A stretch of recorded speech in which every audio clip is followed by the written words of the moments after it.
Um, Good evening. I'm looking for something to jog my memory on the internet.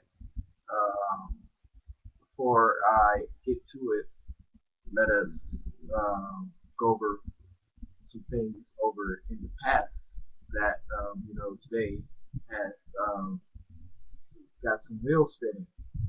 And let's talk about the Iraq War and what the military leaders during the Iraq War said was going to have to happen eventually after the Iraq War was ended, and with the results that there were no weapons of mass destruction found inside of Iran.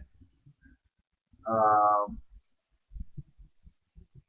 Before I get to my analysis, let me read an analysis, or at least part of an analysis on the web here. I'm looking at a Reuters article analysis. U.S. strike on Syria could derail the Iran president's master plan. This is since before. Well, actually, they had what's his name? Ahmadinejad. He was recently elected out, and the Iranians had free elections to their to their in their region, and they elected another person, which again, like Ahmadinejad said, as long as the United States government respects um, their sovereignty, uh, the U.S. should not have any trouble from Iran. Um, Although the military likes to sell a lot of wolf tickets, like, oh well, we have so many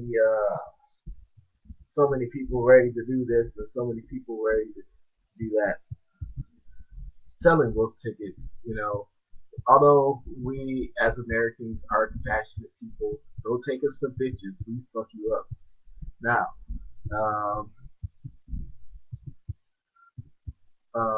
I read if things, one thing could scuttle the Iran President Hassan Rouhani's big plan to fix Iran's economy by winning some simple relief from Western sanctions in a U.S. strike in Tehran on Tehran's ally. So I guess with all the sanctions that we have on the we, like an earlier post that I posted, um, our intel tells us that the Iranians have been made largely independent because of the sanctions. They produce what it is they need by their either by their allies or by their own production to survive. An ideal situation for every nation. No nation should be so interconnected with other nations that something happens to where they collapse. Um, Rouhani's June election landslide won him the cautious backing of Supreme Leader Ayatollah uh, al Khamenei to pursue his pledge to engage with the Western countries and attempt to ease Iran's isolation over Tehran's nuclear program. Um, but the hardliners Rouhani's defeat at the polls still dominate the parliament and powerful Islamic Revolutionary Guards. Um, I guess when you talk about fighting the world, you got to know your animals. You're fighting the world, the world terror. Well, a lot of the incidents that the U.S. provoked with the Arab nations have a lot to do with one Israel, have a lot to do in what they call Muslim Holy Land, but largely secularized, what do you call it, regimes we did not have that here of. aka Syria. We did not have that. We did not have that. Those types of worries from a place called Syria.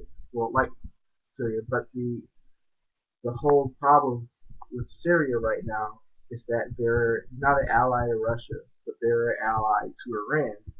Um, while they're going after these surgical strikes, you got to keep in mind the idea. If anybody's ever seen our base map and surrounding the areas around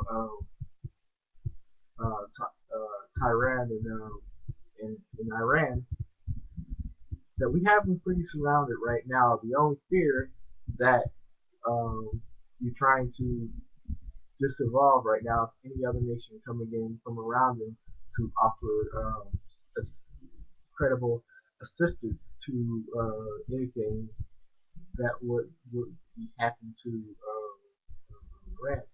Now, I could predict a couple things happening.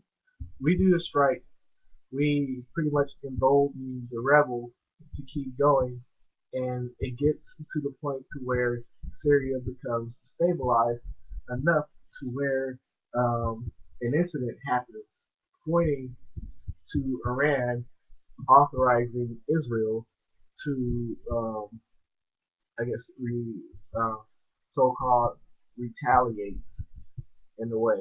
I'm not going to read this entire article, but I'll give you the website in a link. I'll post it under this this article or under this video.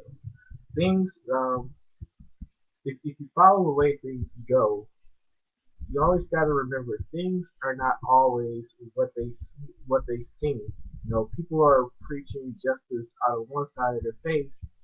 People are preaching, okay, well, we have to guard ourselves from terror on out of one side of their face, and what we fail to realize is that there is no opportunity that we in the West would not fail to take, especially when it comes to putting banks that are financially controlled by, the Queen of England or the Federal Reserve, the IMF, inside of countries to so-called expand the democracy. Um, the other thing I would have people consider, if they have a doubt about this, again, revisit what you know of the Universal Business Code. The Universal Business Code is the first step to the one world order. If they can get every nation in the earth to follow the same set of business ethics and not pay any tariffs, that is the first step of creating a one world government. Because you have a one world police that can enforce anything that goes on because they're now protecting property. I would have people seriously consider that while this thing is playing out in Iran or AKA Syria.